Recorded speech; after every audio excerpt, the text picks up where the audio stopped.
orar então, para começarmos a aula. Já oramos lá em cima, mas vamos ter uma palavra de oração hoje. Vou pedir para o nosso irmão, o diácono Givaldo, faça essa oração.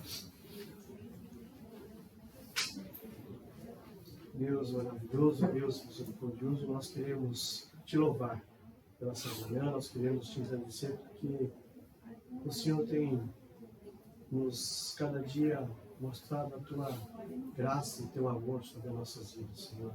Amém. Nós queremos te louvar porque o Senhor, nessa manhã podemos te exaltar por tudo que o Senhor tem feito em nossas vidas, Senhor.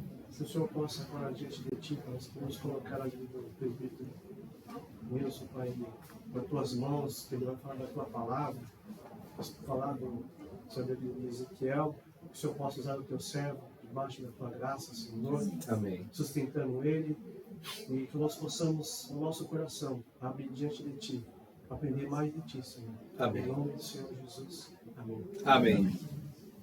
Então, nós vamos continuar o nosso estudo no livro de Ezequiel. Peço que vocês abram as suas Bíblias. Deixa eu só conferir aqui se tudo certo lá no YouTube. Então agora nós estamos numa nova série, né? Estudando os profetas maiores. E você vai perceber que em alguns que agora muda um pouco a tônica, né? A tônica era mais histórica, mudou para a poética e agora é uma tônica mais profética, né? Deixa eu ver se eu estou aqui no ar. Peraí, gente.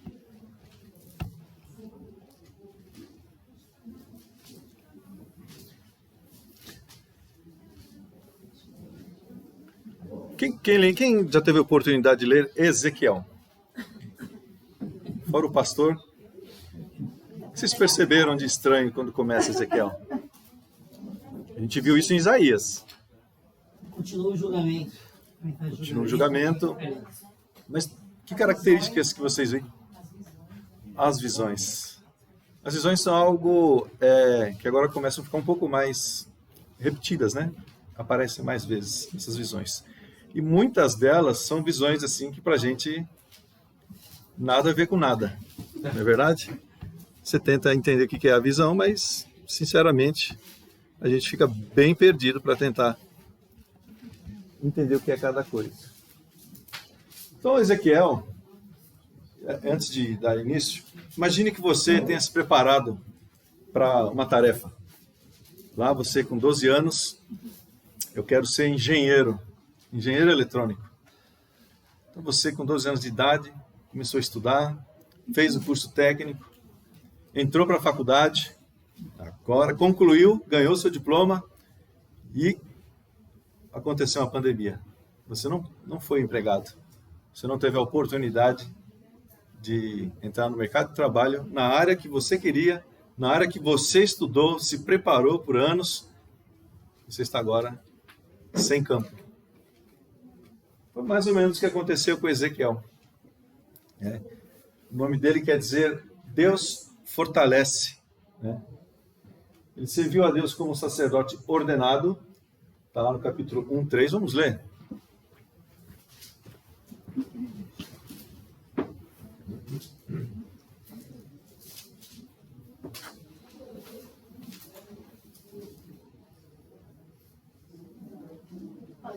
Pode ler, quem achou pode ler.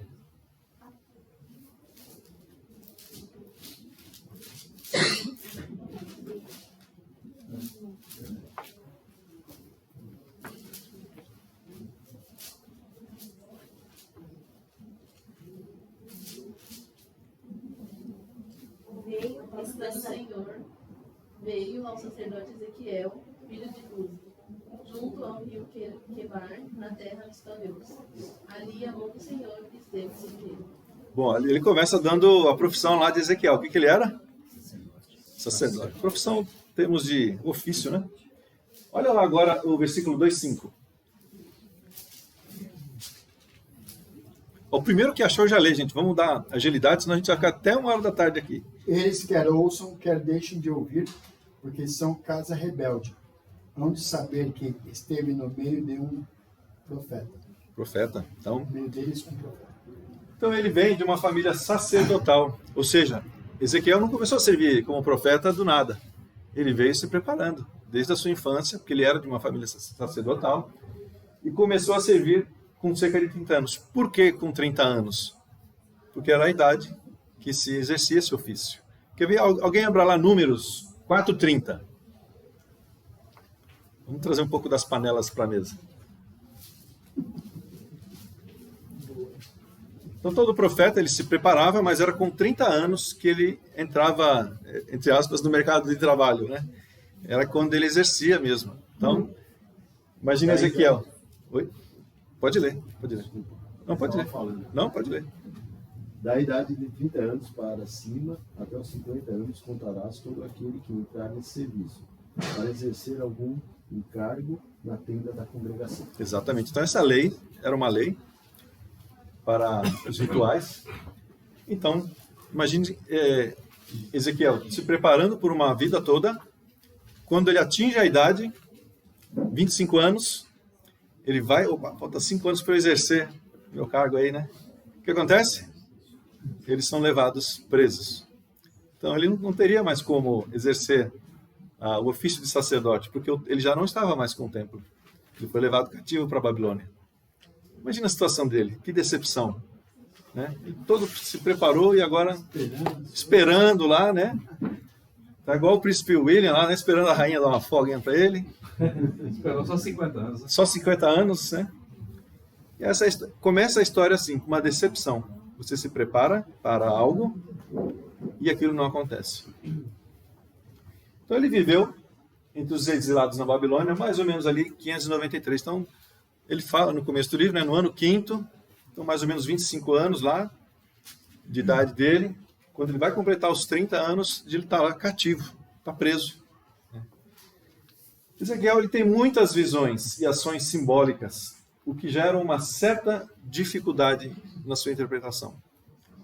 Eu não vou colocar aqui o significado de todas as visões, mas algumas delas são... a gente vai até falar de algumas delas, se eu não me engano. Tá? Mas são muitas visões, são visões, entre aspas, loucas. Tanto é que Ezequiel era considerado um cara louco. Alguns viam que ele era um cara... Tinham ele como uma pessoa meio desparafusada. Né? Por causa dessas visões, inclusive. Mas não era isso. O que vocês estão vendo aí? O que é isso aí?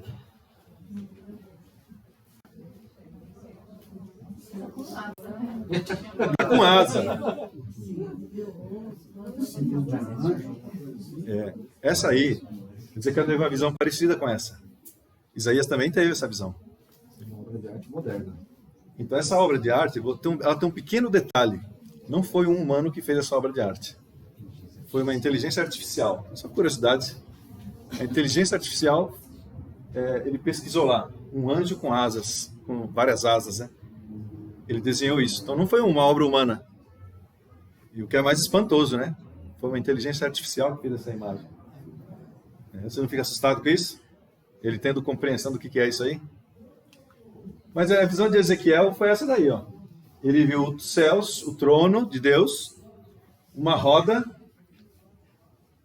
dentro de uma roda, uma outra roda, que girava para qualquer direção. Nesta roda tinham vários olhos, né? Visões de anjos. Então o cara estava vendo ali coisas inexplicáveis, coisas que ele nunca havia visto. Há um significado porque ele tenha visto esse tipo de coisa. Olha lá. Foi isso que Ezequiel viu. Uma roda dentro de uma roda, com vários olhos, dentro tinha um olho. Imagina se você for contar essa história para alguém. Gente, eu vi uma roda. Já ia começar errado, né? A pessoa já ia falar assim, qual que é o telefone aí do socorro? O que você está tomando, meu irmão? Foi isso que ele viu. Às vezes as pessoas consideravam ele uma pessoa meio fora de si. Ele contando esse tipo de coisa. Mas isso era só uma alegoria, um símbolo, né? Ezequiel é o autor, a gente viu, nós lemos aí, ele conta um pouquinho. Outra pessoa vai lá em Ezequiel 24, onde ele diz a autoria. E por que a gente sabe que é ele? Porque ele começa, além de dizer que foi ele, todo o livro está em primeira pessoa. Eu, né? Eu. Ezequiel 24, rapidinho. Assim Ezequiel será um sinal para vocês.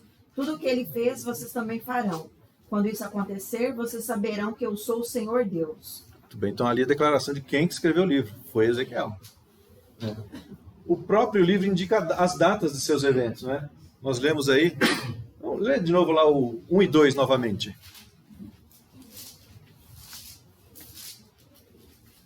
Aconteceu no 30º ano, no 5º dia do 4º mês, que, estando eu no meio dos exilados, junto a Ru Quebar, se abriram os céus e eu tive visões de Deus. Interessante que esse 30º ano, não é...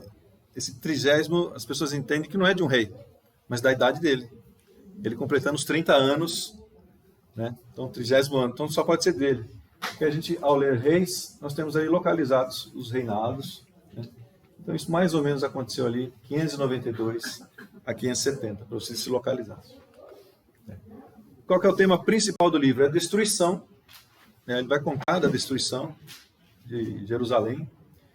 Por quê? Não foi uma destruição, então nós vimos lá em Lamentações o porquê dessa destruição, e aqui se repete esse tema. Ele vai contar por que será destruído. Então é Jeremias em Jerusalém contando, e aqui ele contando na Babilônia, o que vai acontecer. 2 locais diferentes. A gente sabe que Jeremias sofreu na Babilônia, e ele aqui sofre também mais longe. Jeremias sofreu em Jerusalém, junto com a destruição, e aqui ele sofre distante, na Babilônia, contando o que aconteceria. Então é Deus declarando em Jerusalém o que vai acontecer, lá em Jeremias, Lamentações, e aqui Ezequiel declarando na Babilônia, ó, o que vai acontecer lá. Ouçam. O que ele quer fazer com tudo isso? Ele vai contar da destruição, da restauração, assim como Jeremias falou. Por quê? Por conta da santidade e da glória de Deus. Deus faz isso por causa da santidade dele. Ele tem como propósito chamar Israel à dor. É aquilo que a gente já viu, né? A gente aprende muitas vezes pela dor. Sofrendo, a gente consegue aprender um pouco mais. Então, ele chama Israel à dor e à vergonha por causa dos seus crimes horríveis, dos pecados, e chama também a esperar e a admirar a graça salvadora de Deus. O livro de Ezequiel é um livro muito completo. Ele não tem uma estrutura fechada, né? Não é assim, Lamentações a gente viu que é uma poesia, né? Aqui não. Ele trata de profecias, ele trata de leis, ele trata de visões. Então é um livro bem misturado. Mas Ezequiel é usado, uma das principais diferenças desse livro é que Ezequiel não só escreve o que vai acontecer, ele, pela sua vida, ele simboliza para contar ao povo o que vai acontecer. Ele usa a vida dele de exemplo para dizer ao povo o que Deus vai fazer com Israel. É interessante que o bichinho sofre, viu, gente? Sofre. Ele dá o exemplo nele mesmo de coisas que aconteceriam. E isso, a gente vai ver que são coisas... pode parecer... Por isso que o pessoal acha que chamava que ele era meio doido, né? Imagina só as coisas que ele fez para poder ensinar o povo. Então, através das ações simbólicas, ele vai anunciando a sua mensagem. Então aqui tem algumas, são cerca de 10 ações que ele faz ali, simbolizando. E uma das primeiras delas é fazer uma maquete. Alguém abra lá, 4:13.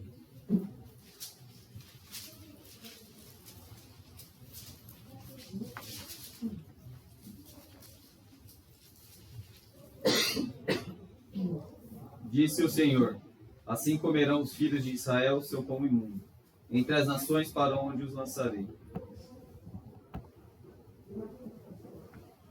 4:13 esse? Ele fala aqui então do cerco de Jerusalém, né? Ele vai fazer um modelo lá de Jerusalém. Depois ele vai representando o que aconteceria com a cidade. Outra coisa que ele faz também é deitar-se no chão. Está lá no 4:8. Alguém lê.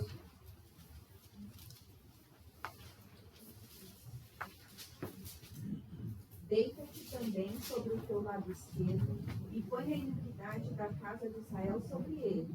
Conforme o número dos dias que te deitares sobre ele, levará sobre ti a iniquidade dela. Porque eu te dei os anos da sua iniquidade, segundo o número dos dias, 390 dias, e levarás sobre ti a iniquidade da casa de Israel. Quando tiveres cumprido estes dias, deitar-te-ás sobre o teu lado direito, e levarás sobre ti a iniquidade da casa de Judá. 40 dias te dei, cada dia por um ano. Voltarás, pois, o rosto para o cerco de Jerusalém, com o teu braço descoberto, e profetizarás contra ela. Eis que te prenderei com cordas. Assim, não te voltarás de um lado para o outro, até que cumpras os dias do teu cerco. Rapaz, você já dormiu no chão? Já dormiu no chão? É ruim, né? Você não fica virando de um lado para o outro. Agora imagina dormir no chão só de um lado. Ele está amarrado, tá? Porque ele não podia virar para o outro lado. E mais de um ano. 40 dias, né? De um lado. Aí depois ele tinha que virar 40 dias do outro lado. Ele ia acordar uma tábua, né? 40 dias por um ano. Cada dia representava um ano. Né? Esse era o castigo, ele representa. Por isso que o pessoal falava que ele era meio assim, o pessoal visitando ele na casa, dizer que você está dormindo aí amarrado, de lado ainda. Então era para simbolizar o quê? O tempo, por conta dos dias, e o desconforto para os reinos, né? Então Deus agiria ali, pesando a mão sobre esses reinos, do sul e do norte. 40, Wilson, é sempre um ciclo completo na Bíblia. Verdade. Essa é a Verdade. O ciclo completo, é o todo. Verdade. Outra coisa estranha, ó, está em 4, de 9 a 17. Tem uns aqui que são engraçados até, né? Assim, ponto de vista, né? 4, 9 a 17.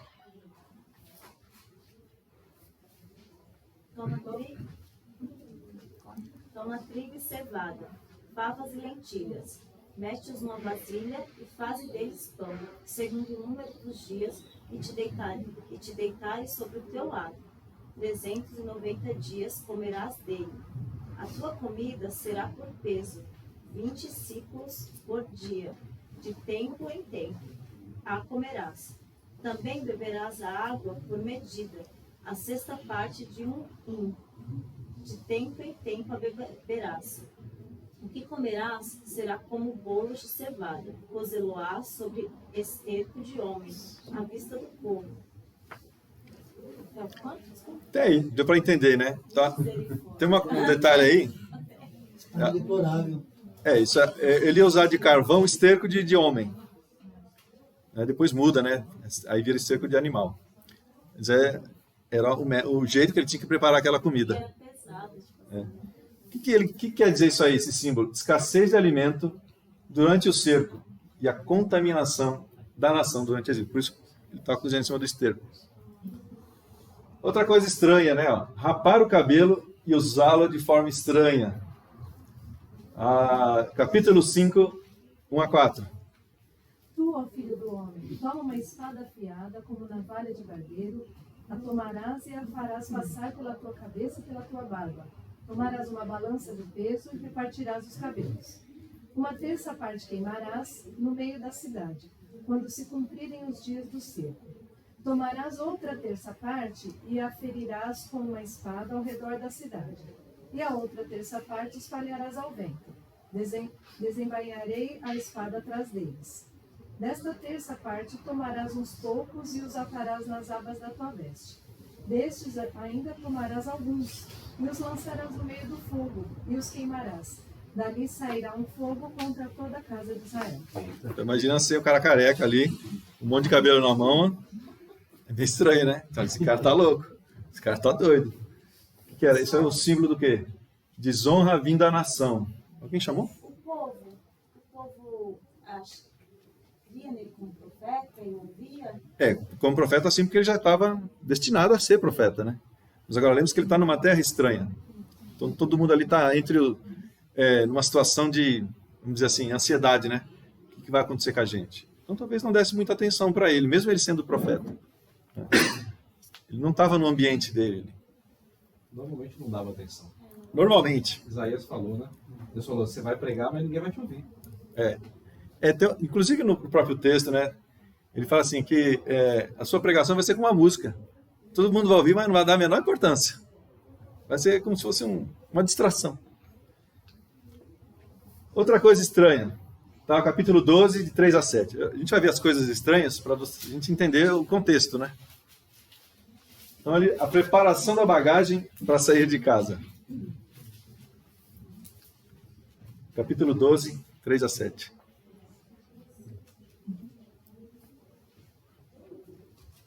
Tu, pois, ó filho do homem, prepara a bagagem de exílio e de dia sai, à vista deles para o exílio. E do lugar onde estás, parte para o outro lugar, à vista deles. Bem pode ser que o entendam, ainda que eles são casa rebelde. 3 a 1, você falou, né? 3 a 7. À vista deles, pois traze para a rua. De dia, a tua bagagem de exílio. Depois da tarde, sairás à vista deles, como quem vai para o exílio. Abre um buraco na parede à vista deles, e sai por ali. À vista deles, aos ombros as levarás. Às escuras as transportarás. Cobre o rosto para que não vejas a terra, porque por sinal te pus a casa de Israel. Como se me ordenou, assim eu fiz. De dia levei para fora minha bagagem de exílio. Então à tarde, com as mãos abri para mim um buraco na parede.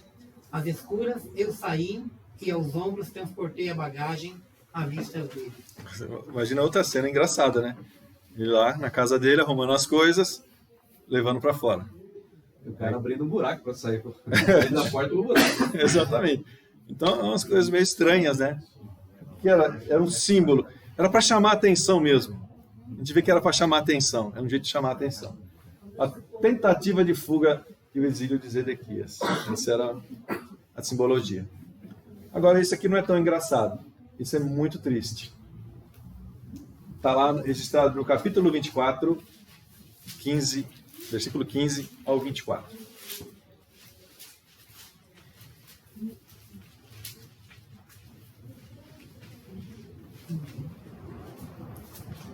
Capítulo 24, do 15 ao 24. Veio a mim a palavra do Senhor, dizendo: Filho do homem, eis que, às súbitas, tirarei a delícia dos teus olhos, mas não lamentarás, nem chorarás, nem te correrão as lágrimas. Geme em silêncio, não faças lamentação pelos mortos. Prende o teu turbante, mete as tuas sandálias aos pés, não cubras os bigodes e não comas o pão que te mando. Bom, quem que é a delícia ali dos olhos dele? A esposa dele. A esposa dele. Então, neste dia a esposa dele morre e Deus fala: não, você não vai chorar não. Você não vai ter momento de luto. Fica na moita aí. Engole o choro. Engole o choro. Uma dor vindoura tão profunda sobre Judá que o pranto externo seria impossível e inadequado. Esse era o símbolo. Então usou até a morte da esposa como um símbolo. Agora, tem vários outros exemplos, eu não vou colocar todos, mas isso acontece. É a maneira didática dele de mostrar, né? A mensagem, a maneira como ele anuncia a mensagem dele. Até de forma impactante, de forma estranha, mas chamando a atenção, né, ao povo.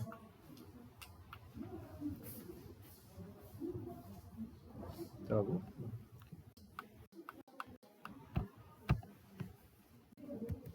Opa. Então o livro ele trata de 5 temas principais. O primeiro tema é a santidade e a glória de Deus.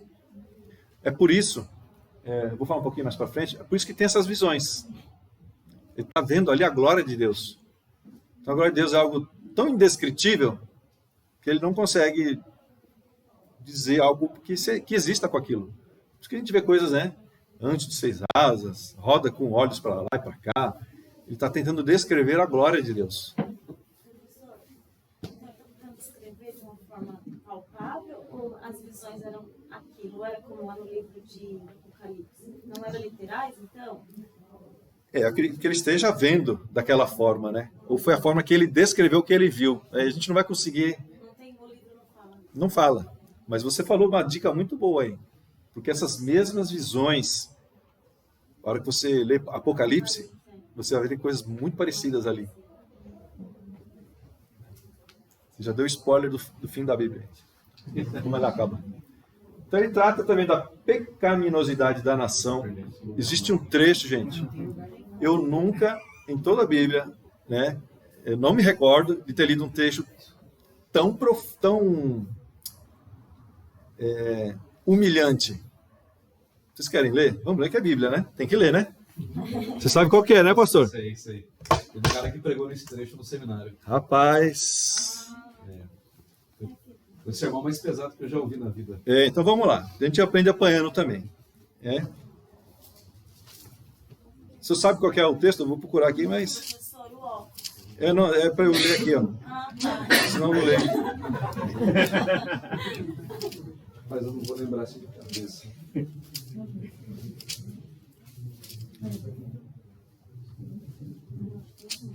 Deixa eu achar aqui. Eu ia marcar, mas acabei não marcando. Mas é um texto que vale a pena. 26. Foi? Não é 26? É qual capítulo? Capítulo 26. Que eu vou achar. É tão terrível que eu quis esquecer. Os ossos secos? Não. Isso é a fichinha. Não é o 23, Wilson? Qual capítulo? Não é o 23. É o Olalá e o Olibá, não é? Das prostitutas? Isso. É esse? Aí ele fala do Egito. Exatamente. Qual que é o... 23. Capítulo 23. Capítulo 23. Então vamos lá, abre lá. Capítulo 23. Não sei, né? Eu imagino que seja. 23 está escrito isso mesmo. Capítulo 23.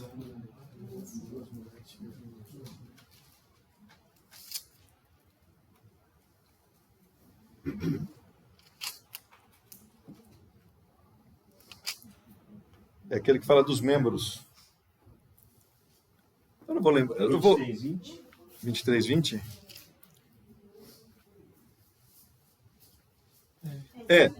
Tem esse, mas tem também uma outra referência.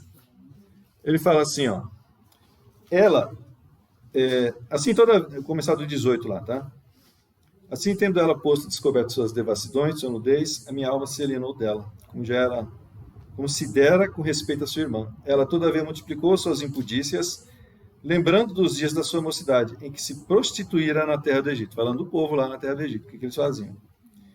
Inflamou-se pelos seus amantes, cujos membros eram como os de jumento, e cujo fluxo como fluxo de cavalos. Isso é pesado, gente. A gente falando isso lá na linguagem deles, né? E ele falava assim, não, você, Israel, ficou encantado com o povo do Egito, com os membros dele.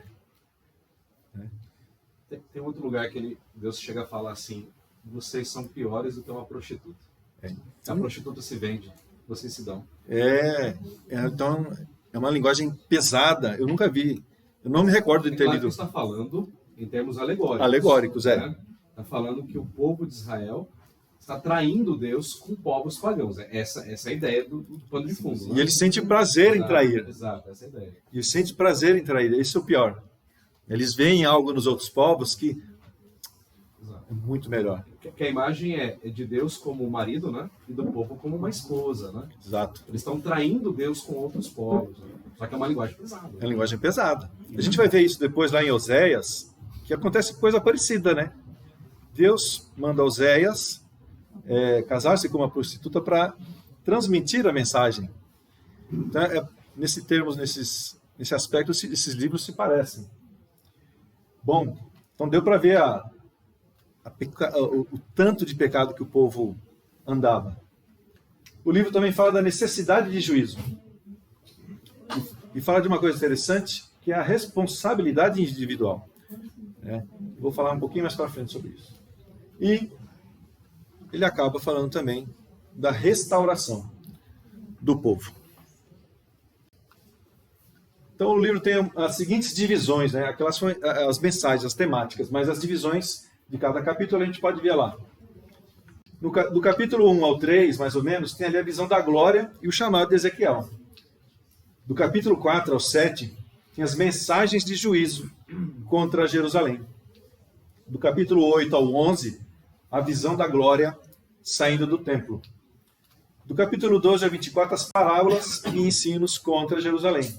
Do 25 ao 32, mensagens de juízos contra as nações. Ele separa ali, não só Israel, mas as outras nações também pagãs seriam castigadas. Do 33 ao 37, a queda e restauração de Jerusalém. Do 38 ao 39, o conflito contra Gog. Do 40 ao 48, a visão da glória voltando à terra. Ele termina ali com uma mensagem de esperança. Né? Bom, ele tem uma estrutura parecida com outros profetas, né? Como Isaías, Sofonias, Jeremias. Então ele começa ali, do capítulo 1 ao 24, com uma série de oráculos, né? De mensagens de julgamento. Muito parecido com outros profetas que nós vimos. Depois ele começa uma longa sessão de oráculos contra as nações estrangeiras, 7 capítulos para descrever isso, mais ou menos, e termina com as profecias da graça divina no futuro distante. Para quem teve na aula de Lamentações, foi mais ou menos essa divisão que foi feita, né? Ele mostra mensagens para o povo, o castigo e a esperança. A temática se repete aqui de novo. A nossa nuvem de palavras, a temática principal ali é o Senhor. A temática principal do livro é o Senhor. É Ele que está agindo ali, por trás. É Ele que está determinando as coisas, é Ele que está conduzindo as coisas. Né? A gente vê também a palavra casa, porque era para o povo. Né? O castigo ali, a mensagem pessoal é para o povo de Deus, é a casa de Israel que ele chama. O que mais? Eu, né? Eu aqui são dois eus, né? Eu, Eliseu, e eu, o Senhor. A gente vai ver aqui isso é uma outra temática também. Terra também. Terra. No final do livro, ele vai ter uma repartição das terras. Então esse tema é bem abordado. A palavra porta aparece algumas vezes aí também. Vamos seguindo, para a gente não... Bom, são 4 assuntos que ficam destacados aqui, como mensagem, o que Deus está querendo falar para o povo. A primeira coisa é a santidade e a transcendência de Deus. Deus. Não existe nada igual a Deus. Por isso que a gente fala que ele é transcendente, né? Você não pode equivaler Deus com uma coisa criada, não tem como. Ele é o diferente. A gente não consegue... Deus é isso, não dá. Ele está fora da nossa compreensão. Então Deus está além da criação e além do profeta, é isso que diz no começo, né? A revelação para Ezequiel era por vezes mediada por um ser angelical. Então Ezequiel não via Deus, mas uma representação, um mensageiro, né? Um anjo. Lá, capítulo 8, versículo 1 e 2. E outra pessoa vai lá, capítulo 40, 2 e 3.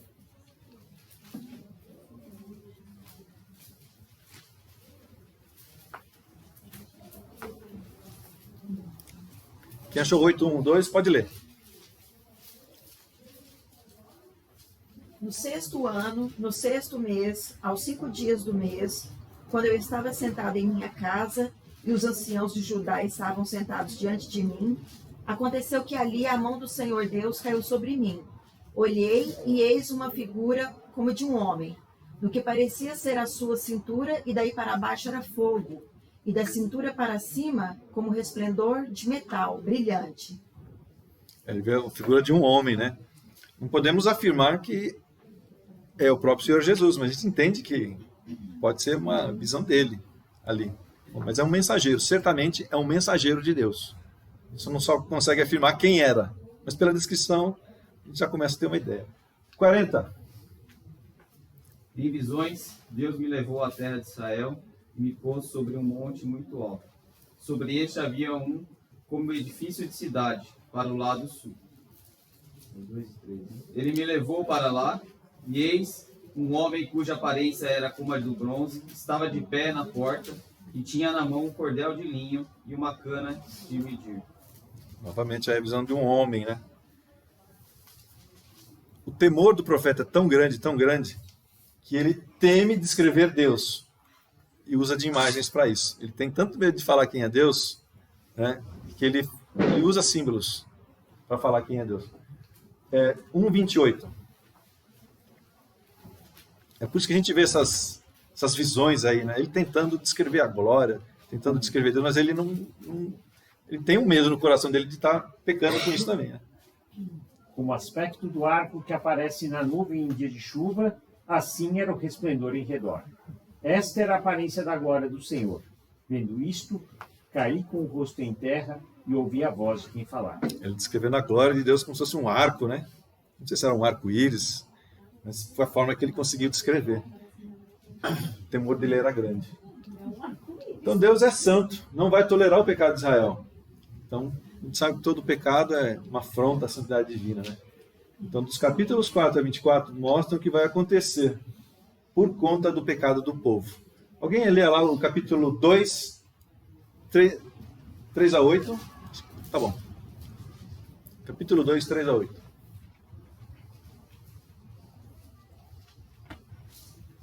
Ele me disse: Filho do homem, eu te envio aos filhos de Israel, as nações rebeldes que se insurgiram contra mim. Eles e seus pais precaviram contra mim, prevaricaram contra mim, até precisarem ao dia de hoje. Os filhos são de duro semblante e obstinados de coração. Eu te envio a eles, e lhe dirás: assim diz o Senhor Deus. Eles quer ouçam, quer deixem de ouvir, porque são casa rebelde, hão de saber que esteve no meio deles um profeta. Tu, ó filho do homem, não os temas, nem temas as suas palavras, ainda que haja sarças e espinhos para contigo, e te habites com escorpiões. Não temas as suas palavras, nem te assustes com o rosto deles, porque são casa rebelde. Mas tu lhe dirás as minhas palavras, quer ouçam, quer deixem de ouvir, pois são rebeldes. São rebeldes. Pastor pregando no domingo. Acho que ele falou umas 10 vezes aí, vocês são rebeldes, vocês são rebeldes. Outra temática, né? Então, a santidade de Deus foi pecado, faz uma afronta a essa santidade, ainda mais no povo dele, e a transcendência de Deus. E a outra temática é a graça e a misericórdia de Deus sobre o seu povo, né? Sobre o remanescente. Então Deus, o livro termina com uma mensagem de esperança. Capítulo 48, versículo 35, é o último versículo.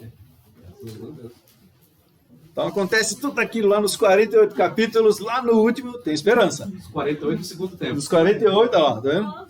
A esperança. A mensagem de esperança. Já. Pode ler, quem achou pode ler. 18.000 côvados em redor, e o nome da cidade desde aquele dia será: o Senhor está ali. O Senhor está ali. Um dia, essa profecia vai se cumprir. Na Nova Jerusalém. O Senhor estará lá também. Ou seja, uma visão de um futuro ainda distante. E quem que vai comandar tudo isso? Tudo isso debaixo do comando do seu príncipe. Ele anuncia ali, capítulo 37, versículo 24 e 25. Esse é bonito, hein? Esse é um capítulo tremendo. Quem achou pode ler. O meu servo Davi reinará sobre eles. Todos eles terão um só pastor.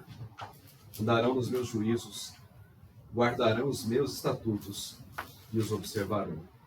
Habitarão na terra que dei a meu servo Jacó, na qual vossos pais habitaram. Habitarão nela, eles e seus filhos, e os filhos e seus filhos para sempre.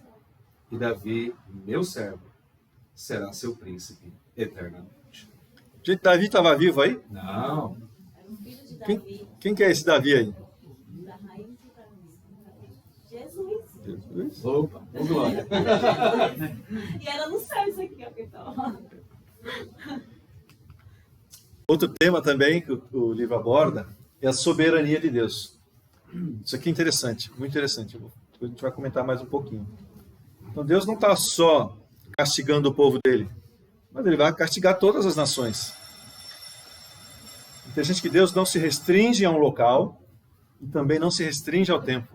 Deus está a parte de tudo isso. Ele é soberano sobre todas essas coisas. Né? Então, uma das frases que mais aparece no livro é: saberão que eu sou o Senhor. Vamos lá, uma pessoa abre lá 6:7, outra pessoa 11:10, outra pessoa 13:9 e outra pessoa 20:12. 6:7, quem achou já pode ler. Os mortos à espada cairão no meio de vós, para que saibais que eu sou o Senhor. 11:10, quem achou? Caireis à espada nos confins de Israel. Vos julgarei e sabereis que eu sou o Senhor. 13:9. Minha mão será contra os profetas que têm visões falsas e que adivinham mentiras. Não estarão no conselho do meu povo, não serão inscritos nos registros da casa de Israel, nem entrarão na terra de Israel. E vocês saberão que eu sou o Senhor Deus. 20:12. Também lhes dei os meus sábados para servirem de sinal entre mim e eles, para que soubessem que eu sou o Senhor que os santifica. Então Deus falando, gente, eu sou o Senhor. Eu sou o Senhor. Eu que estou comandando tudo isso aqui. Eu que estou movendo os inimigos para castigar vocês. Eu que movo o coração de vocês. Eu que restauro vocês. Sou eu. Eu que restauro a minha aliança com vocês. Sempre eu. Eu faço tudo nessa casa. Né? Outro tema também é a responsabilidade individual. Então, o exílio ocorre, né, esse castigo do exílio, por uma sucessão de gerações que se desviaram de Deus. Embora a culpa desse castigo específico seja coletiva, Ezequiel deixa bem claro, ó, a responsabilidade e as consequências são individuais. Né? Abra lá, capítulo 18, do 1 ao 32, ele vai tratar disso. Não leremos todo, mas leia lá o versículo 18 e 19. Capítulo 18 e 19. Depois ele repete essa temática lá no 33, tá? Mas aqui já para a gente evidenciar isso aí. Quem achou pode ler. Capítulo 18 e 19. Quanto a seu pai, porque praticou extorsão, roubou os bens do próximo e fez o que não era bom no meio do seu povo. Eis que ele morrerá por causa da sua iniquidade. Mas dizeis, por que não leva o filho à iniquidade do pai?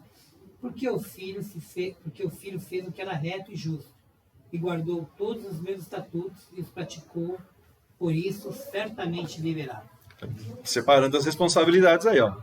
Se o pai pecou, não vou matar o filho porque o pai pecou. Cada um. Né? Salvação individual.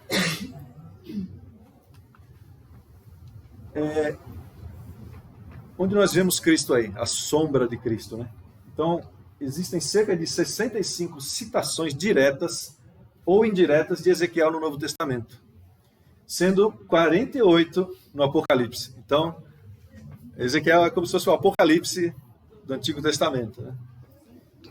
Então, no período da NT, o templo novamente foi destruído. Né? Uma nova restauração era apontada em quem? Em Cristo. Ele sendo rei pastor fiel. Abra lá o 34, 11 e 12, para a gente ver essa representação.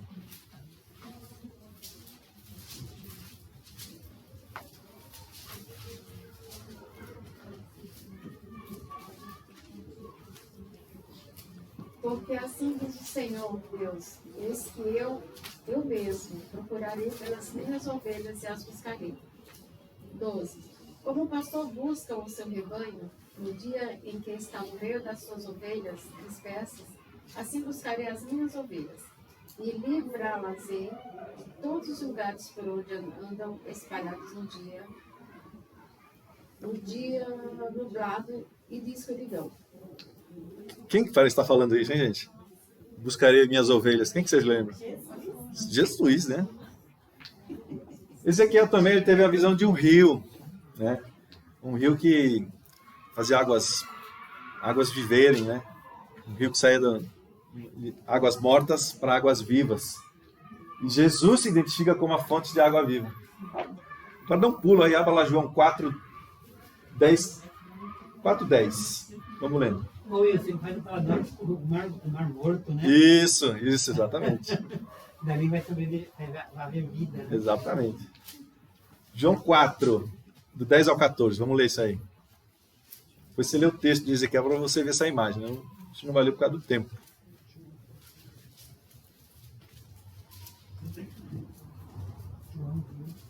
João 4, Evangelho de João. Evangelho, né, gente? Replicou-lhe Jesus: se conhecerás o dom de Deus, e quem é o que te pede, dai-me de beber, tu lhe pedirás, e ele te daria água viva. Respondeu-lhe ele: Senhor, tu não tens como que eu tirar, e o poço é fundo. Onde, pois, tens água viva? És tu, porventura, maior do que Jacó, nosso pai, que nos deu o poço, no qual ele mesmo bebeu, e bem assim seus filhos e seu gado? Afirmou-lhe Jesus: quem beber dessa água tornará a ter sede. Aquele, porém, que beber da água que eu lhe der, nunca mais terá sede. Pelo contrário, a água que eu lhe der será nele uma fonte a jorrar para a vida eterna. Amém. Aí, novamente, esse tema também lá em João 7, 38, 39, ele fala, né? Dos filhos dele fluiriam águas vivas. Outra figura importante também aqui, que lembra Cristo, é a figura dos profetas que não se colocaram na brecha. Interessante esse trecho. Olha lá, o capítulo 22 de Ezequiel. Muito interessante.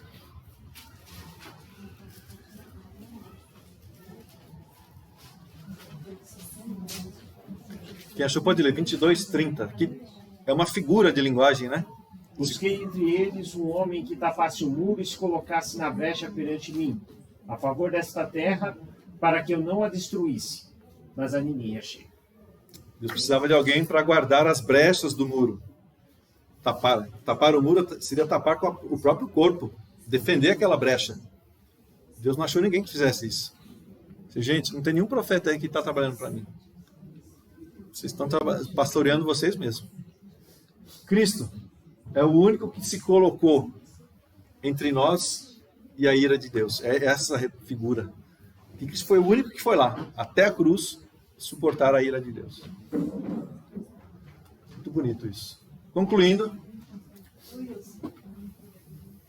Também, não sei se cabe aquele texto lá que você leu no início, deita-te, de Ezequiel 4, 4 a 8, deita-te do teu lado esquerdo e põe a iniquidade da casa de Israel sobre ele, também no sentido de que Jesus tomou sobre si as nossas iniquidades, né? Ele levou as nossas iniquidades sobre ele também. Também tem essa figura também, verdade. Então, por trás de governos, reinos, tragédias, que foi o caso aí de Israel, guerras, há sempre um Deus que governa o universo do seu trono de glória. Abra lá, capítulo 1, 25 e 26. É isso que entendemos do livro. Capítulo 1, 25 e 26. Veio uma voz de cima do firmamento que estava sobre a cabeça deles. Quando eles paravam, abaixavam as asas. Por cima do firmamento que estava sobre a cabeça dos seres viventes, havia algo semelhante a um trono, como uma safira, e sobre essa espécie de trono estava sentada uma figura semelhante a um ser humano. O trono acima do firmamento, né? Acima do que é visível. Ele também diz o seguinte, que o pecado, diferente da justiça humana, né? O pecado nunca fica impune. Abra lá, capítulo 18, 4. Nós sempre temos que prestar contas do nosso pecado com Deus. Eis que todas as almas são minhas, como a alma do pai, também a alma do filho é minha. A alma que pecar, essa morrerá. Por isso que nós temos que prestar contas. A nossa alma não é nossa, é dele. Deus nunca se esquece da sua aliança. Sempre está cuidando do remanescente do seu povo para si mesmo. Capítulo 36, 28. Falta mais um pouquinho, tá, gente?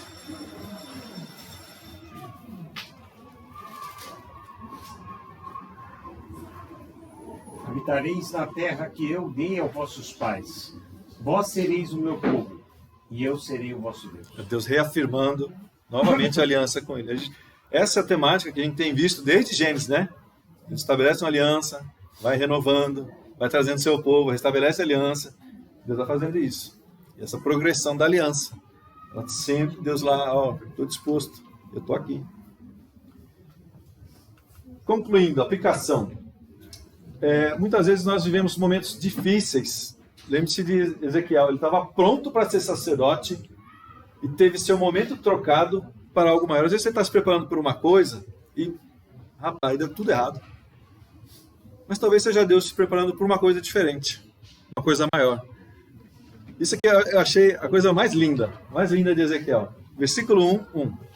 Capítulo 1, versículo 1.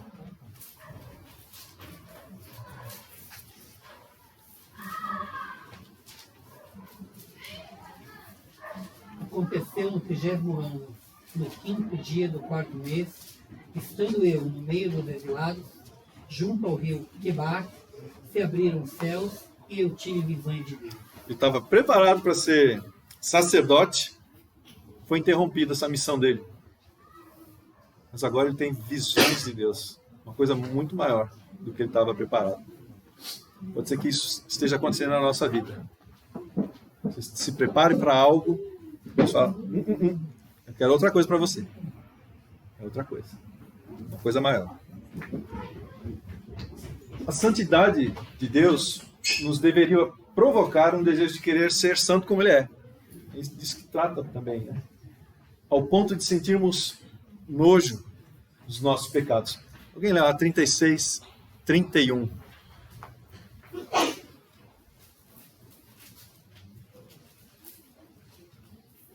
Então vos lembrareis dos vossos maus caminhos e dos vossos feitos que não foram bons.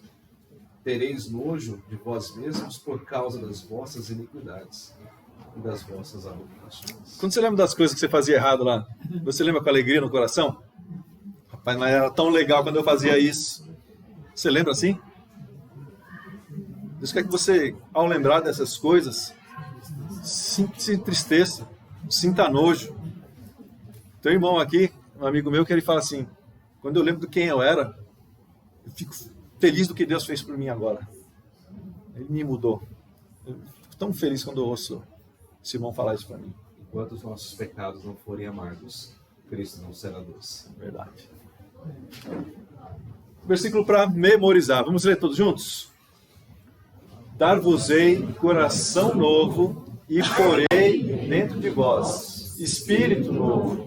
Tirarei de vós coração de pedra e vos darei coração de carne. Porém, dentro de vós o meu espírito, e farei que andeis nos meus estatutos, guardeis os meus juízos e os observeis. Amém. Deus abençoe que nosso coração seja transformado, né? Novo coração. Cada dia, cada confronto com a palavra dele. Que o Espírito de Deus esteja ali incomodando a gente para a gente andar segundo o que Ele quer. Alguém quer fazer alguma pergunta? Quer fazer algum comentário? Vamos lá, Wendel. No verso 32, o seguinte daquilo que acabou de ler, ele fala que não é por amor de nós, né? É por amor de Deus. Por amor a Ele mesmo, né? Ele faz porque Ele é fiel a Ele mesmo. Né? Ao que Ele disse. Ele falou que ia amar a gente e Ele ama porque Ele falou que ia amar. Né? Mas alguém quer comentar alguma coisa? Uma coisa não ficou clara? Alguém quer... Eu só não entendi por que ele foi exilado no começo, antes dele assumir o sacerdócio. Lembra-se de Daniel, que foi cativo os melhores, os mais bonitos, pessoas mais estudadas? Ezequiel estava no meio. Então ele foi levado também. Ele não era um cara... Ele não era um Zé Ruela, né? Que nem diz a linguagem. Ele não era um Zé Ninguém. Ele era um cara estudado, ele estava pronto para ser profeta. Então, a Babilônia via nele uma pessoa de potencial para ser usado. É por isso que ele foi levado, ele não ficou. Mas me parece, Wilson, que Daniel ele esteve mais no palácio Isso. Enquanto Ezequiel mais no meio do povão lá. Do povão. Exato, exato. É. Essa foi... Então eles escolhiam os caras ali. Né? Lembre-se que eles não foram exilados todos de uma vez. Foram em grupos, né? Mais alguma observação? Essa história não passa no mesmo período de Daniel, então? Período próximo, né? No período próximo ali de Daniel. Sim. Você falou que eles foram separados em grupos. Isso. Então a gente pode entender que numa linha do tempo está meio paralelo. Eu acho que sim, nós vimos nas outras aulas que foi um tempo grande para o povo aí. Foi questão de anos também. Não foi assim. Não foi todo mundo de uma vez. Não foi todo mundo de uma vez. Então, foi etapas, né? Então provavelmente ele teve num bloco, Daniel, e Ezequiel no outro bloco desse exílio. Mas pergunta muito boa. Eu devia ter trazido aqui uma linha do tempo para a gente ver isso daí. Mas foi nesse sentido aí, de que cada um num ambiente diferente. Não sei te dizer agora... Jeremias e Daniel provavelmente foram contemporâneos, né? Provavelmente foram contemporâneos. É porque cita, né? Jeremias cita Daniel. E Daniel cita Jeremias. Então, quando eu li os livros do profeta e tal. Né? Agora em Ezequiel ele não cita ninguém. Eu não tenho aqui a recordação se ele cita algum outro contemporâneo. Né? Mas muito boa pergunta. Mais alguém? Vocês têm que perguntar para eu ficar na dúvida e eu estudar mais na próxima, né, gente? Assim vocês ajudam o professor. Não? Assim, às vezes eu não entendo. A gente às vezes não entende os desígnios de Deus, né? Deus faz umas coisas assim na Bíblia que você fica, meu Deus, mas Deus é tão maravilhoso, Deus é amor, por que ele fez isso? Pois é. Né? Como não chorar pela morte da esposa, como aquele profeta lá que não casou com a mulher que ele amava, o próximo profeta. Oséias? Não. Teve um que casou com aquele, falou para casar com uma prostituta. Oséias. Por que Deus faz isso assim? Não entendia por que Deus fazia. Se a gente for entender a fundo, né, dá para entender algumas coisas. Vamos até voltar um pouquinho nosso contexto. Simonton, quando veio para o Brasil, né? Ele trouxe a esposa morreu aqui em questão de pouco tempo. Por que Deus fez isso, né? A esposa não seria tão útil no ministério dele, não poderia ter... A gente não sabe por quê. Não sabe como é que Deus quer trabalhar em cada um de nós. Mais alguma? Mais alguma visão? Não? Então vamos. Mas esse exemplo aí do profeta não chorar pela esposa não vale para nós não, viu, gente? Vamos lembrar que existem coisas que são leis. Aquilo não é lei para nós. Né? Ficou bem claro, né, gente? Vocês não vão cozinhar nada hoje em cima de um... Não, né? Tá bom. Então já fico satisfeito por isso.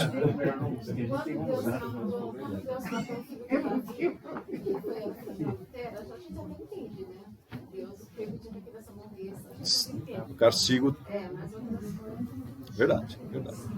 Então vamos. Rosana, temos aniversariantes? Não só no fim do mês. Então até lá eu já esqueci também. Então vamos orar para encerrar, gente. Convido o nosso irmão Silvio orar por nós.